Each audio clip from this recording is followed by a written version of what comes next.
Your NFL Sundays are about to get a whole lot more magical. When you bundle NFL Sunday Ticket and YouTube TV, you get the most live NFL games all in one place. And with Multiview, you can watch up to 4 games at once, so you can catch all the action right from the comfort of home. Watch every game every Sunday on NFL Sunday Ticket and YouTube TV. Sign up now at youtube.com/Sunday Ticket. Device and content restrictions apply. Local and national games on YouTube TV. NFL Sunday Ticket for out-of-market games excludes digital-only games. This episode is brought to you by Honda. When you test drive the all-new Prologue EV, there's a lot that can impress you about it. There's the class-leading passenger space, the clean, thoughtful design, and the intuitive technology. But out of everything, what you'll really love most is that it's a Honda. Visit honda.com/EV to see offers. This episode is brought to you by FX's The Old Man. The hit show returns, starring Jeff Bridges and John Lithgow. The former CIA agent sets off on his most important mission to date, to recover his daughter after she's kidnapped. The stakes get higher and more secrets are uncovered. FX's The Old Man premieres September 12th on FX. Stream on Hulu. Thanks for choosing this free Anfield Index podcast. If you'd prefer to listen to this or any of our other shows without adverts, then now's the time to check out Anfield Index Pro. With AI Pro, you can supercharge your entire listening experience. You'll not only get all of our podcasts without the ads, but you'll have them far faster with our Quick Publish feature available exclusively for subscribers. AI Pro also puts you in the heart of our sound studio, with an option to listen to many of our shows live and interact with the podcasters in real time as the shows are recording. Upgrading couldn't be easier. AI Pro is available on all popular podcast platforms. Just head on over to AnfieldIndexPro.com and get started today. Hello and welcome to the Anfield Index Podcast. It is some episode or other, which Lisa Marie will tell us in a moment, and we are returning to you after a little bit of a hiatus. Sorry about that. It's all my fault. Entirely. Lisa Marie showing up for duty every week and me saying, sorry, there's a thing happening with my family, and it wasn't made up on any occasion. Sometimes I managed to do shows in between, sometimes I didn't, sometimes the internet was blowing up, sometimes it wasn't, but we are back, baby, and we are going to have a go at a show for you today, and so that leaves me to welcome her back to your ears. How are you doing, Lisa Marie? I am doing pretty well for a Friday afternoon, even though it is hotter than a front porch in hell here in Tennessee. But once again, happy to join you for episode 391 of the Anfield Index Podcast. We're getting right Closing up there. in on 400, Trev. Getting right up there, I'm happy to say. It's going to be a genuinely, I think, happy day, proud achievement thing when we get to 400, because I think I'm right in saying that somewhere around 250 of those will have been with me sitting here in front of the mic. So that's quite a thing. I want to talk to you about loads of stuff today, but I have something to throw at you immediately because I've just been listening to one of my favorite shows, and they had a segment where the two guys were talking about a show they'd watched on which the topic was what male pastimes are the biggest sort of no turn-offs for women. And I'm so happy because I guessed them all, right? So there's a top let's say top 3. I'll give you 4 or 5 guesses. See if you can get any of them. I think you're going to get all of them because it's actually quite predictable. You'd be surprised. Okay, so male pastimes. Yeah, male hobbies or pastimes. Or male hobbies. That really sort of give women the ick. Let's see. I would say, okay, so are any of them related to sporting events? Actually, no, believe it or not. Okay. It's no. Going to the ball game or playing sport wasn't in there, no. Okay. I don't know. Of course, I'm down here in the, I was going to say, I don't know if something along the lines of playing poker or gambling or something along those lines maybe falls in there. Again, I'm amazed at this. I thought you just spit them out there because No, it would be your I'm own. drawing a complete blank. I mean, Right. I'm gonna tell you, and you're gonna be shaking your head in Okay. So, and be like, why didn't I think of that? Okay. first one were guys who play video games constantly. Oh, well, We're not- yeah. That was. Second one was guys who collect figurines of any sort. So if they got a Star Wars collection or a fucking, I don't know, Pikachu collection or whatever, that was a real no. And the third one, in terms of like this, these were the three big ones. It's amazing, and I find it a little bit harsh because I actually know one or two guys who are in this category. Anything to do with train spotting and interest in general in trains, model trains particularly, was a big ooh. So I thought that was weird. Okay, so related to the video gaming one, I think maybe the reason that didn't pop into my head is because I am old.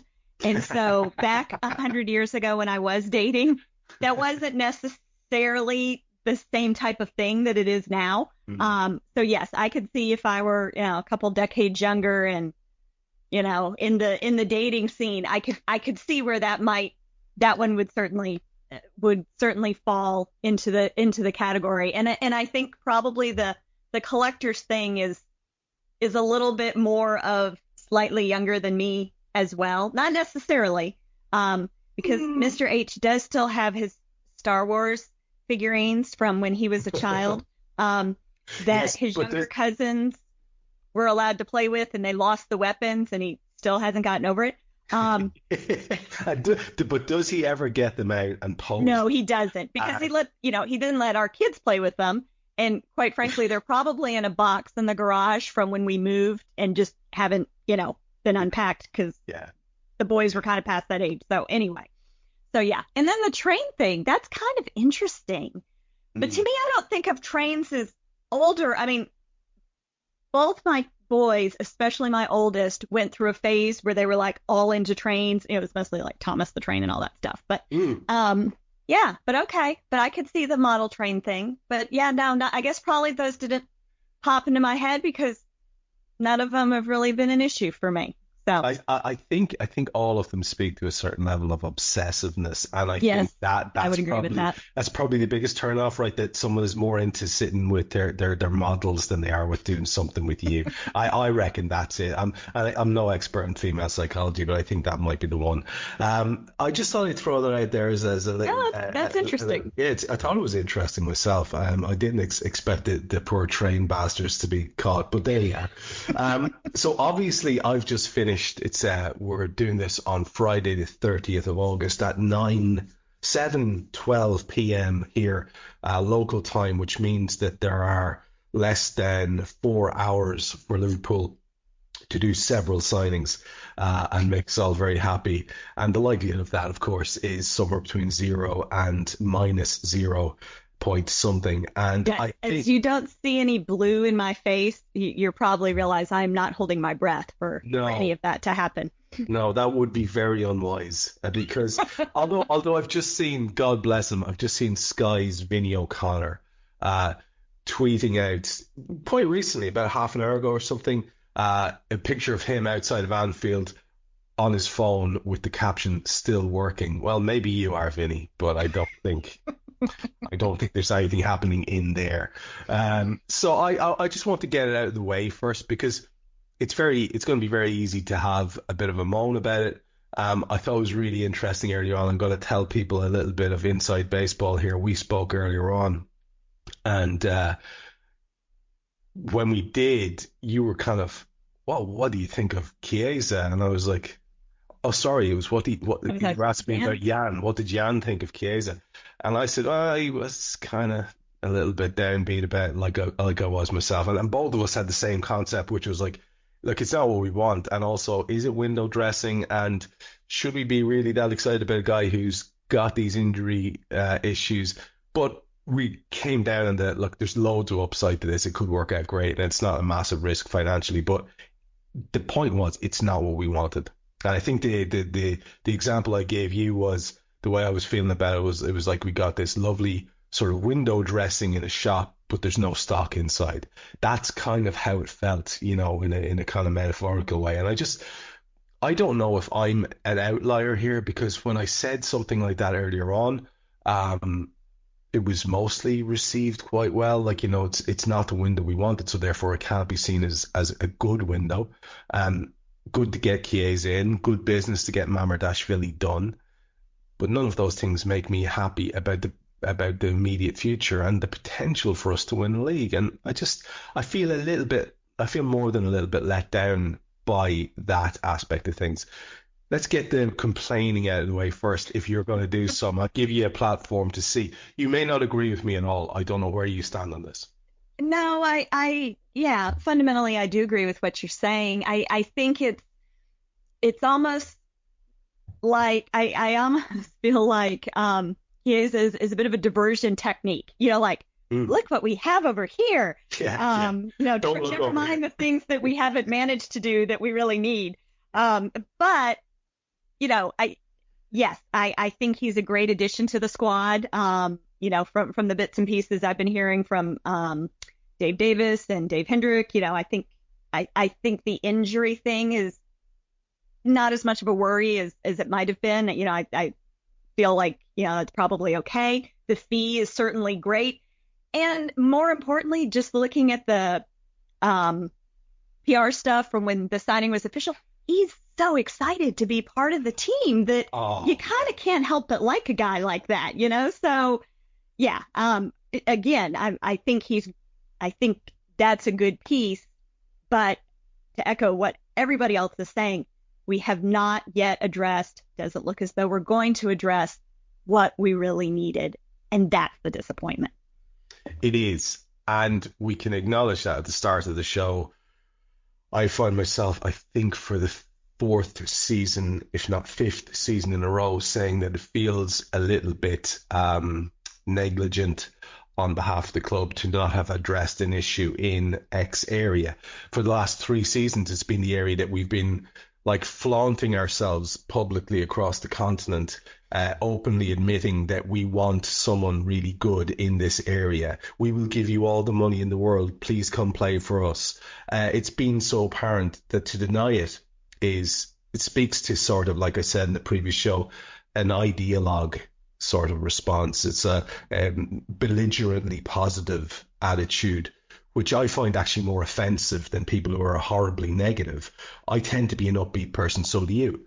But these aggressively positive people who are trying to make you feel shit for expressing any sort of annoyance, honestly, they can all get in a boat and go over the edge of Niagara Falls. I really detest it. I find it really, there's something really wrong with people like that.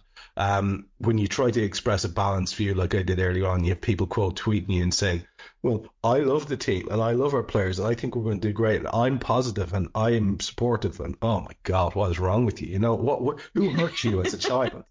And it's almost like, as a parent, where you can love your kid but be pissed off at him at the same time. Yes. That's exactly. Feel like you have done something really stupid, but I love you anyway. That's a really good analogy. I love that. That's so much better than my one earlier on. That's exactly what it is. You've got this at this stage for both of us with the club. It's kind of unconditional, like it would be with a nipper, and it's just like, oh, you fucked up again. Oh, Jesus Christ. Okay, come on, they'll give you a hug. And that's exactly how I feel. That's exactly how I feel about it. It's a really good analogy. Still love you. I still support you. Yeah. You need to get your act together. Yes. Please do signing. So that's basically where we're at. But look, it is what it is. There's nothing we can do in terms of talking about it. And I think being overly dramatic about it is no addition to man or beast. I do like that you brought up the upside of Chiesa as a dude. He seems apart altogether from being a world-class footballer who, not that long ago, I remember playing against England going, holy shit, look at this guy. I remember thinking, we're being linked with this guy. We're the best club ever. We really identify good targets. And, that's where I was at in 2021 watching him.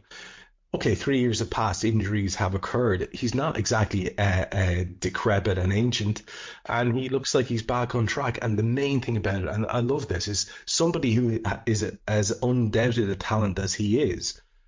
Like, I don't think there was anything forced about that when he was telling stories about telling his girlfriend, here, listen, put on the tune, because look at the stadium, and I want to imagine what it's like. And then he's holding up his jersey, and look, there's an amount of performative stuff you can do, but that was genuine. It struck me as super genuine. Absolutely. Yeah, he was a bit giddy, I think. Listen, he was a bit giddy with the excitement of it, and I that's so heartwarming. And then you see him on his arrival. I saw that little clip of him, and again, for the cameras, the hug with Arne, and the you're welcome and all the rest of it. Like we used to see with Klopp all the time with the new guys. And look, I'm very upbeat about that. And as we said on the transfer show a couple of minutes ago, that gives us a hell of an attack now. Again, assuming we keep people fit, but the bodies that we have there now, pound for pound, there's no attack better, Lisa Marie, in the Premier League. This episode is brought to you by FX's The Old Man. The hit show returns, starring Jeff Bridges and John Lithgow. The former CIA agent sets off on his most important mission to date, to recover his daughter after she's kidnapped. The stakes get higher and more secrets are uncovered. FX's The Old Man. All new Thursdays on FX. Stream on Hulu. Overnight, Dunkin's pumpkin spice coffee has sent folks into a cozy craze. I'm Lauren LaTulip reporting live from home in my hand-knit turtleneck that my Nana made me. Cinnamony. The home with Dunkin' is where you want to be. This episode is brought to you by Experian.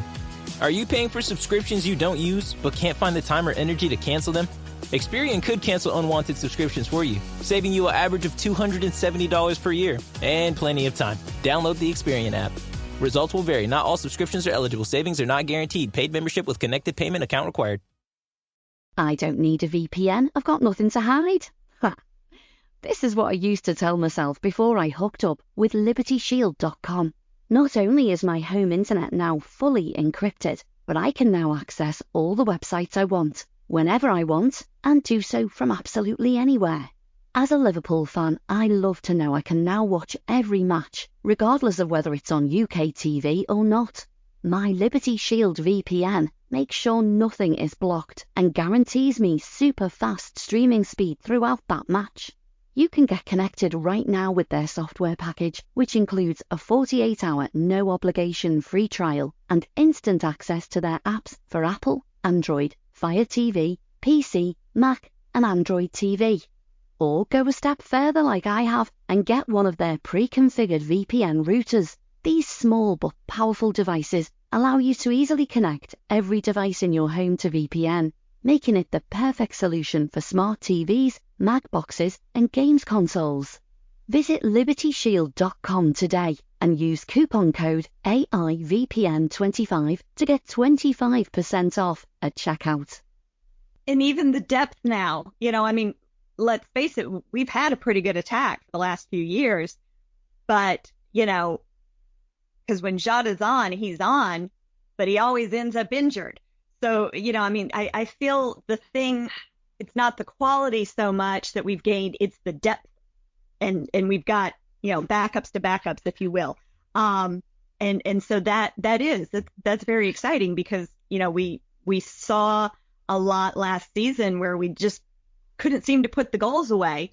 So the fact that we've got some different options so that if, hey, it's not Mo's day, then, he can come off and maybe Chiesa can come on or even, swap out and put someone, move them from the middle to the wing or whatever to have the options for what's going to work on that given day and that given match. I think that is a good strengthening and, not to be blindly positive, but that is good.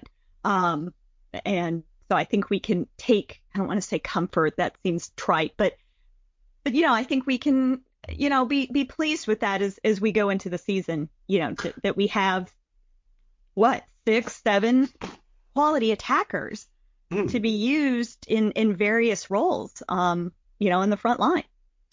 if we're going to allow ourselves to be excited about any aspect of the team, that's it. And it's not just that we've added Chiesa and that we have Jota fit at the moment, and we have Darwin fit at the moment, and we have Luis Diaz looking a little bit reinvigorated at the moment.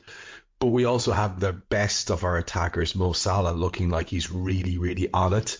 And Harvey Elliott barely getting a minute here or there. And that kid's going to be bursting at the gut every time he gets on the pitch to really be involved. I liked his little cameo in recent matches, and I think he'll be absolutely fine to step in for Mo or for Dominic or for whoever he has to step in for and do a really good job. I think I'm a bit higher on Harvey Elliott than a lot of Liverpool fans are. And I don't know that I'm the unbiased opinion there. So. No, you're not. You're not really the one.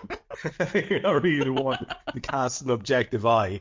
But I think he's more than earned that approval and trust.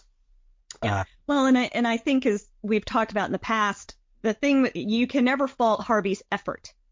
It is always going to be there.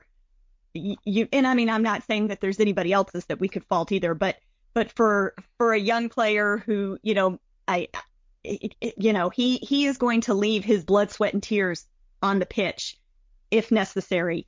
And I think sometimes that effort can bridge a gap between maybe physical size or skill level or some of the other things that people may feel that Harvey is lacking, as a footballer. I think that he is going to live and die for, Liverpool is in the plus column for him, at this point in time.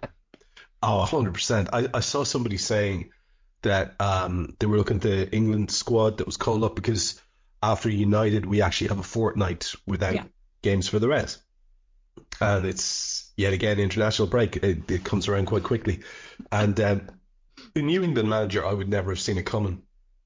A guy with a lovely, strong, I think it's a Barnsley accent he has, but Lee Carsley used to play for Ireland through the grandparent or parentage rule. And so as a result, I had a certain fondness for the guy.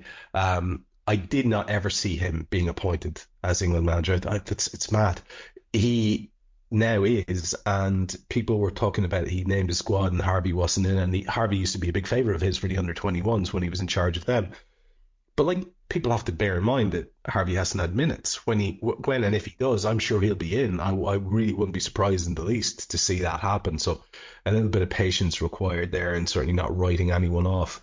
But it's an interesting development for him as a young man to have that guy who had been a previous mentor and now stepping up to the senior side. Because at least he'll know what he's capable of. So we could see Harvey involved, I think, in future squads.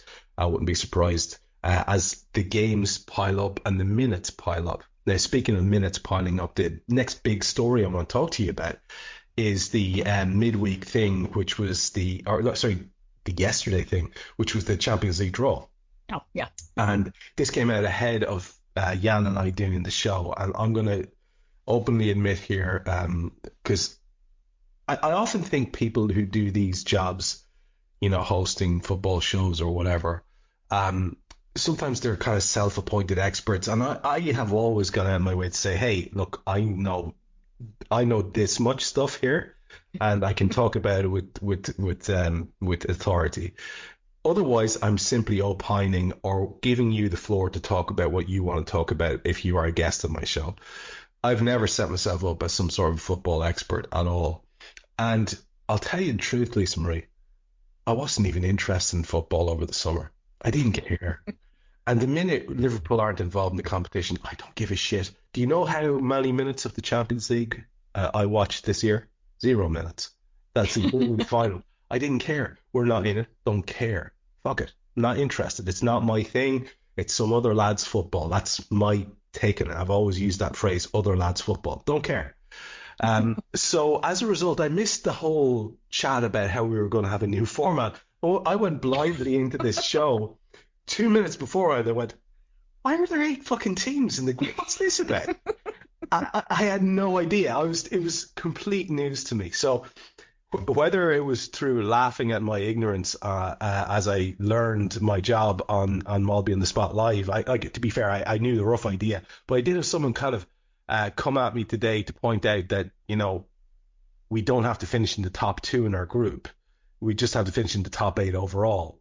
And that's not necessarily the same thing, right? It's an accumulation of points, and whoever the 8 highest points accumulators are, they're the ones who go through.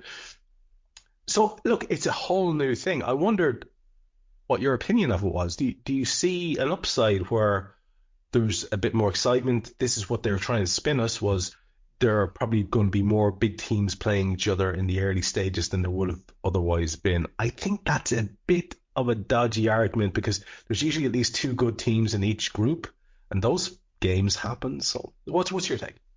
All right, so I know a little bit more than you did last night. I know there's more games. I wasn't really clear about what was necessary. I mean, when you mentioned the top 2 teams last night, I kind of took that on the word, but I didn't realize that it was an overall points thing. So that's news to me. So I knew there was a new format, but I really didn't know the ins and outs of the new format other than it equated to more games, which to me, and I'm echoing what you and Jan spoke about last night on the podcast, is, they're just trying to make more money. This is not, however they spin it, this is not the only people who this is good for are the people whose bank accounts will benefit from it. So yeah, anything that adds more games to the schedule, I am not for at this point in time, because it is so ridiculous, the amount of games that these players, I mean, especially players for your Liverpools, for your higher end teams that are going to be, participating in, not just domestic cups, but the European cups, and expected to go, far within those competitions. And again, these are going to be the same players generally that are also playing for their international teams and all the things. So it's just, I mean, when you think about it, these guys had, a lot of the players on our team, they had basically 3, maybe 4 weeks off this summer. So you're if that. I mean, yeah, I said maybe, because essentially our season was over. I don't know that it was necessarily immediate, but most of them reported fairly immediately to their international teams for, be it the Copa America or the the European competition or whatever, the majority of them. And, and again, depending on how far they went in that competition, even, we'll just use Andy Robertson as an example. He played for Scotland. Of course, Scotland didn't make it out of the group stage. So yeah, he had probably roughly 3 weeks, but then he had to report for preseason. So even Scotland not progressing in the tournament didn't necessarily give him any additional time off, because he was expected to, him and Dominic Szoboszlai, both of them, report for preseason. So it's just, I remember kind of becoming aware of it however many years ago and thinking, wow, that's just not really fair. But as the seasons have progressed, and I'm becoming more aware of not just Liverpool's piece within, football as a whole and the schedules as a whole, but all the different other pieces that fit into it. It's phenomenally unfair that, these guys essentially play 12-month schedules. I mean, let's be honest. They really, really do. And it's just not fair. Well, I mean, we can all sit here and say that, but until the people that are organizing all of this come to that realization, which they're not going to, I mean, they may, but is their realization, shifting the balance to doing something about it? Doesn't look like it. I mean, anybody, you hear the various pundits on the TV, talk about it and say it, but but nobody who, and I don't know the upper echelon people that, actually, organize your World Cups and your, European championships and all the things until they come to the table and go, you know what? We need to do something about this. It's not going to change. And I don't see that happening anytime soon. Certainly not in time for it to benefit some of our players that we are concerned about. And that's my soapbox. I'll step off of it now. No, it's a point well made. And our previous manager was always a player advocate in that respect and talking about the workload on them. And as you rightly point out, it breaks down very simply. As Jan said last night, instead of 6 games, there are now 8 games. It's as simple as that. And that's, you might say 2 extra games doesn't matter, but for, again, very aware of our Liverpool fan privilege here. In 2024, we must always state that we're aware of our privilege. And for a club who is expecting to challenge on all fronts, 2 extra games is a massive thing. It's not a small thing. It's a massive thing. And especially when we're not 100% sure if our squad is where we would like it to be, that's another massive thing. Look, we've started off great with maybe a fortunate situation where everybody's fit. We have a team in charge now who have a reputation for keeping people fit, so perhaps we'll manage it. But, it's as a package, I'm just looking at the games here. So we've got Real, we've got Bayer Leverkusen, champions, we've got Lille, Bologna. They're all home games at Anfield. And on our night with our squad, you'd like to think we can win any of those games. We go to Leipzig, we go to AC Milan, we go to PSV, we go to Girona. Given the home advantage there, given the passion of the fans and all the rest of it, those clubs are not quite as strong as perhaps the clubs that we play at home. But you still have that travel, you have the away fans, you have all that stuff. You have the home team being extra up for it. Maybe 1 or 2 of those clubs, like Girona, for example, not having involved before.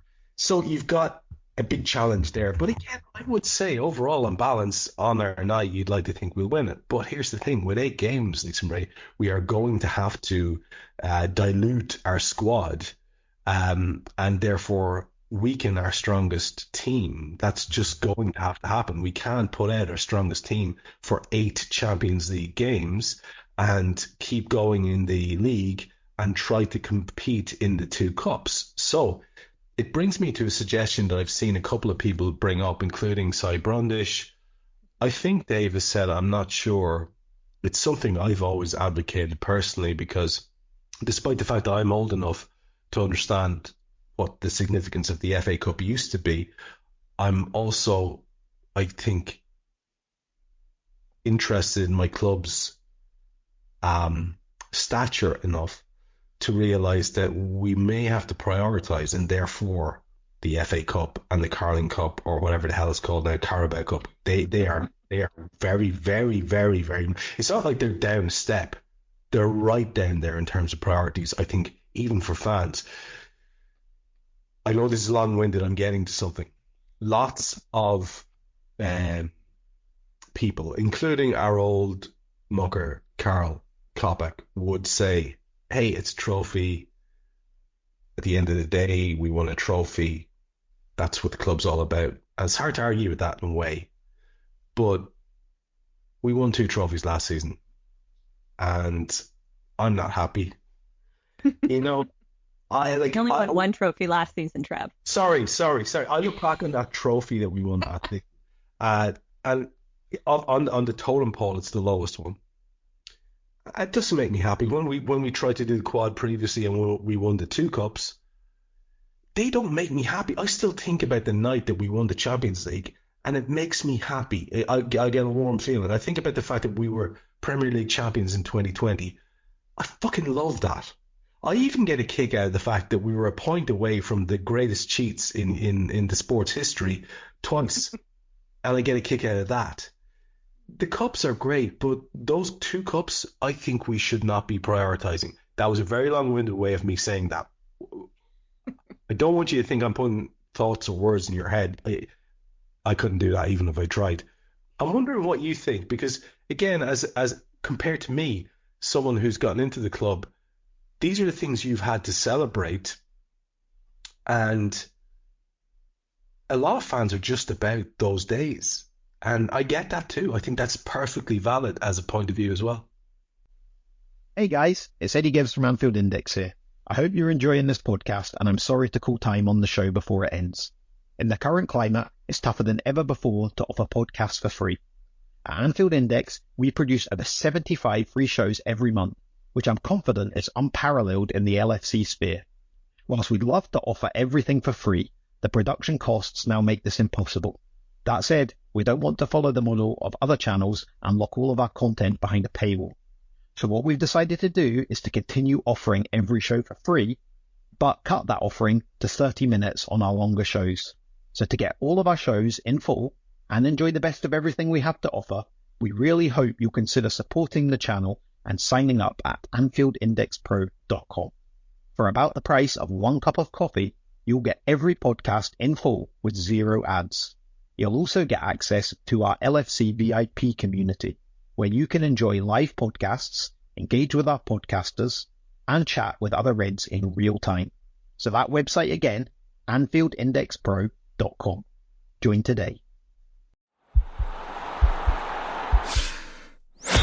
This podcast is part of the Sports Social Podcast Network.